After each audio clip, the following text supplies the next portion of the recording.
Most overseas Filipino workers work for years, sometimes literally decades abroad, making incredible sacrifices.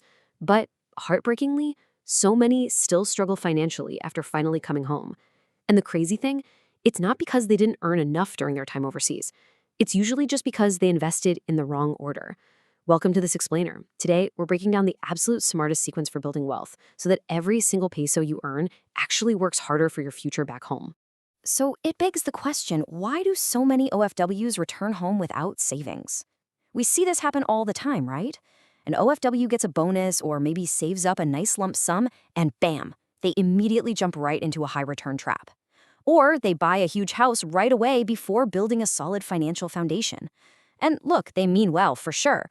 But skipping those foundational steps, it leaves them incredibly vulnerable to sudden financial shocks. So here is the absolute crucial takeaway for today. The order of your investments actually matters more than the investments themselves. Literally, if you follow the proper sequence, every single peso you invest becomes exponentially more effective. Your risks suddenly become manageable, and your wealth compounds so much faster. Building wealth isn't about finding the highest return investment immediately. It is about investing in the right things in the exact right order. Okay, let's dive into this. We're going to build your financial house step by step using a really structured roadmap. We'll be looking at phase 1, which is your financial foundation, phase 2, growing wealth, phase 3, expanding income, and finally, phase 4, building a lasting legacy. So, starting off with phase 1, financial foundation, building the base before taking risks.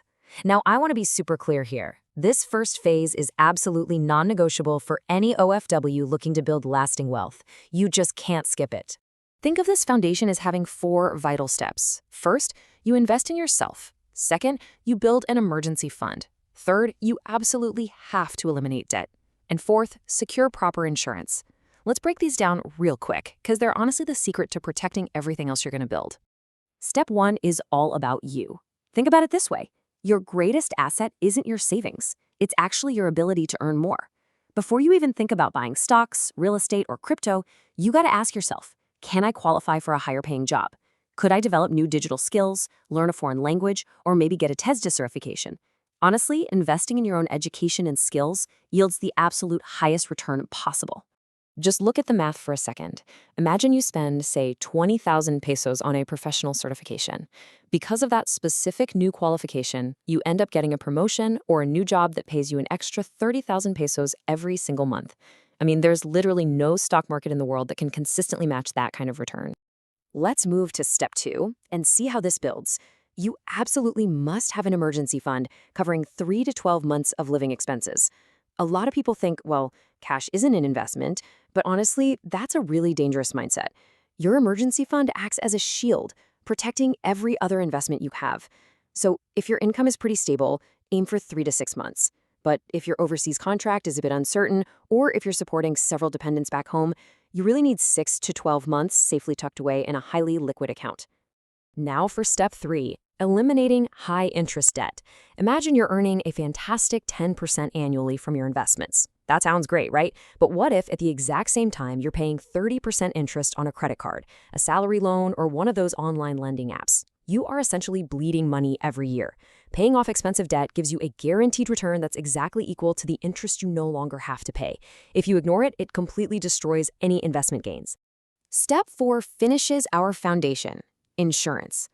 As an OFW, it's highly likely you're the primary breadwinner. If something totally unexpected happens to your health, your family's finances could collapse overnight. But please remember this definition. Insurance is a tool to transfer financial risk and protect a family's wealth. It is not an investment to get rich. So don't buy insurance just because someone promises you crazy high returns. Buy it to protect that foundation you literally just built. All right, with that rock-solid foundation fully in place, we can finally move to phase 2, growing your wealth. This is all about investing for the long term. This is the fun part, the stage where you actually start putting your money into the broader market.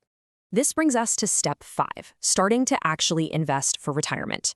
The stock market is your primary engine for long-term growth. If you're a beginner, index funds and exchange-traded funds, or ETFs, are going to be your best friends because they offer really wide diversification at a super low cost. Or, if you prefer a more hands-off approach, mutual funds give you that professional management. The biggest takeaway here is consistency. Consistent investing beats trying to time the market every single time. The earlier you start, the more powerful that compound growth becomes. Step 6 is all about diversification. Never, ever put all your hard-earned money into one basket. A properly balanced portfolio is going to divide your wealth across different asset classes, like stocks, bonds, cash, and real estate. Why? Because different assets perform differently when the global economy shifts. By diversifying, you're protecting your wealth from getting totally wiped out if just one specific sector takes a massive hit. Now, once those long-term investments are steadily growing, we enter phase 3, expanding your income, creating multiple streams and businesses. The goal here is pretty simple. Generate income so you can earn money literally while you sleep, which drastically reduces your dependence on that single overseas employment contract. And this is where step 7, real estate, finally comes into play. Notice we're talking about this now, not back in phase 1. So many OFWs buy property as their very first investment. But there are so many hidden costs lurking right below the surface. Massive down payments, ongoing taxes, maintenance and repair costs, not to mention vacancy risks if it's rented out.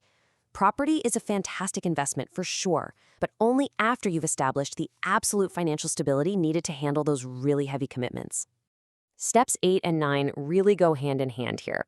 You want to build multiple income streams, things like dividend payouts, digital products, or freelance consultancy. Relying on just one income source creates vulnerability, but having several, that creates real resilience. And then, when you do decide to start a business, you absolutely must do it carefully. Test it on a small scale first, study your market, and prepare some actual, real financial projections. I really, really want to emphasize this next point. Owning a business is not passive income.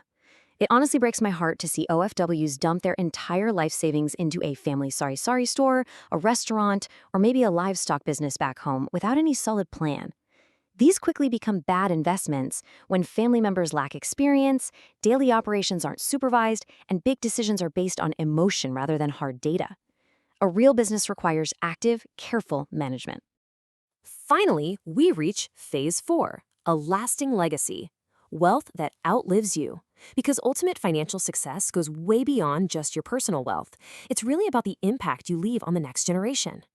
Step 10 is investing in that legacy. This means securing your children's education, setting up proper estate planning and wills, prioritizing family financial education, and even charitable giving. Think about it. You work so incredibly hard overseas, sacrificing years away from your home.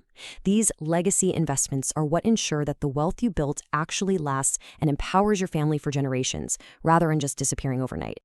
So let's just do a quick reality check on the most common mistakes OFWs absolutely must avoid.